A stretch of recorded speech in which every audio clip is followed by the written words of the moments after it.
प्रिय दर्शकों नमस्कार। एक बार फिर से उपस्थित हूं आप सबके सामने तुला राशि के वार्षिक राशिफल के साथ। इससे पहले कि कार्यक्रम शुरू करें, आपको बता दूं, मेष, वृष, मिथुन, कर्क, सिंह और कन्या, इन 6 राशियों के संपूर्ण 2025 के राशिफल के बारे में मैंने कार्यक्रम बना दिया है। अगर आपने वो कार्यक्रम नहीं देखा है तो मेरे चैनल पे जाकर के देख सकते हैं। शुरू करते हैं आज का कार्यक्रम। कहीं नहीं जाना है। इस तुला राशि के जातकों के लिए हम ये जानेंगे, अगर तुला राशि या तुला लग्न है तो भी, कि एक एक माह आपके कैसे बीतने वाले हैं और संपूर्णतया ये वर्ष जो कालयुक्त संवत्सर के नाम से जाना जाएगा, ये कैसा बीतने वाला है। आइए बिना समय का नुकसान किए सबसे पहले बात करते हैं तुला राशि के जातकों के लिए। देवगुरु बृहस्पति का गोचर 5वें और 9वें का संबंध बनाएगा। मतलब तुला राशि से गिनने पर देवगुरु बृहस्पति मिथुन राशि में जाएंगे, जो आपकी राशि और लग्न से 9वें स्थान में जाएंगे। वहीं शनिदेव देवगुरु बृहस्पति की मीन राशि में जाएंगे, यानी कि आपकी राशि से और आपके लग्न से गिनने पर 6वें स्थान में जाएंगे। वस्तुतः ज्योतिष के जितने सिद्धांत हैं उसके आधार पर ये दोनों ही ग्रह तुला राशि और तुला लग्न के जातकों के लिए अनुकूल और सकारात्मक, बल्कि कई बार बहुत ही ज्यादा बेहतर परिणाम देने वाले हैं। इसमें पीछे अगर हम बात करते हैं तो 2024 से ये बहुत ज्यादा लाभदायक वर्ष रहने वाला है तुला राशि के जातकों के लिए।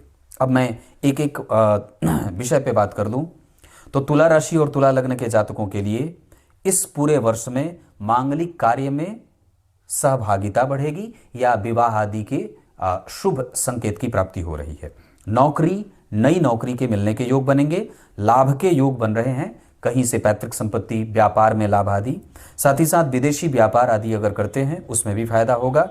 और निवेश करते हैं, चाहे सरकारी बॉन्ड हो या स्वर्ण आभूषण या प्लेटिनम वगैरह है, तो उसमें भी आप निवेश कर सकते हैं। चांदी वगैरह में भी निवेश किया जा सकता है। साथ ही साथ इंफ्रास्ट्रक्चर और हॉस्पिटल और धातुओं से संबंधित क्षेत्रों में निवेश किया जा सकता है तुला राशि के जातकों के लिए। ये पूरे वर्ष की बात मैं कर रहा हूं। मांगलिक कृत्य, नौकरी, लाभ, व्यापार और निवेश ये मार्च के बाद से ही आपके लिए अच्छे हो जाएंगे, जिसमें मार्च, अप्रैल, मई ये 3 महीने थोड़े सामान्य रहेंगे, जबकि जून से लेकर के नवंबर तक की बात बहुत ही ज्यादा सकारात्मक, बेहतर और अत्यंत श्रेष्ठ जाने वाली रहेगी। अब मैं एक एक माह की चर्चा अगर कर दूं तो बाकी के माह तो सामान्य हैं, पर मार्च के महीने में या मार्च के महीने के बाद रिसर्च, व्यापार, धन, स्वास्थ्य, लाभ, प्रमोशन, पद और प्रतिष्ठा की वृद्धि और संबंधियों से लाभ ये बढ़ जाएगा। मतलब मार्च के महीने में ये पूरा तुला राशि के लिए ये जो क्षेत्र मैंने बताए हैं ये अत्यंत श्रेष्ठ बीतेंगे। जबकि मई महीने में विवाह, संतान की प्राप्ति, नौकरी और विदेशी निवेश, विदेशी कारोबार और व्यापार में वृद्धि होने वाला है। मई महीने की बात मैं कर रहा हूं। जून की बात अगर करते हैं तो जून के महीने में आपको व्यय पे कंट्रोल रखना होगा और आलस्य पर नियंत्रण रखना होगा। साथ ही साथ अपने स्वास्थ्य पे भी ध्यान रखना होगा।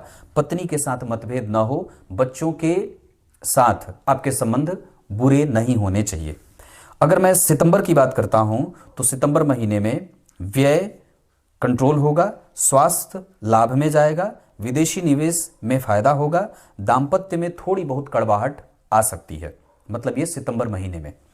अक्टूबर महीने में अगर बात करते हैं तो स्वास्थ्य का ध्यान रखना होगा, व्यापार में निवेश करने से पहले थोड़ी बहुत रिसर्च की आवश्यकता होगी, दिनचर्या पे फोकस करना होगा, मित्रता से सावधानी रखनी होगी और अपने पड़ोसियों के साथ अपने संबंधों को पुनर्परिभाषित करना होगा।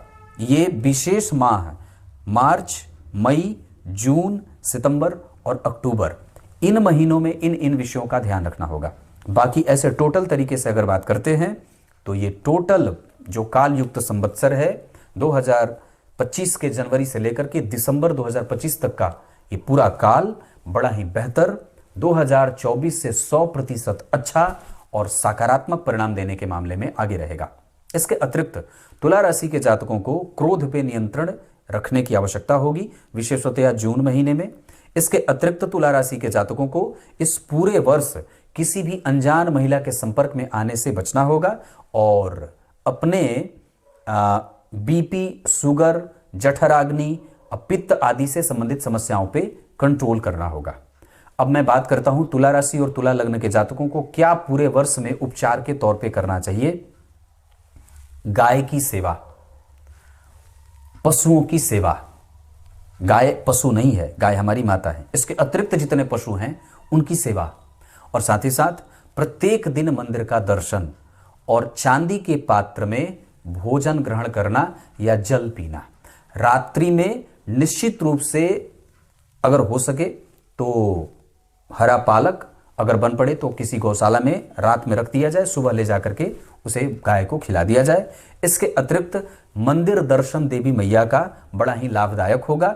इस पूरे वर्ष में अगर कुछ कभी बन पड़े तो बजरंगबली के मंदिर में जाकर के लाल पुष्प की माला भी अर्पित किया जा सकता है। 3 बार हनुमान चालीसा का पाठ प्रत्येक दिन और देवी कवच का पाठ प्रत्येक दिन तुला राशि और तुला लग्न के जातकों को करने से इस पूरे वर्ष में कभी भी कोई परेशानी आने से आप बच जाएंगे। क्लियर है? कुछ इसी तरीके से आज के इस वार्षिक राशिफल के कार्यक्रम का समापन करते हैं, जो बहुत बड़ा नहीं है, सारगर्भित है। तब तक के लिए बहुत बहुत नमस्कार।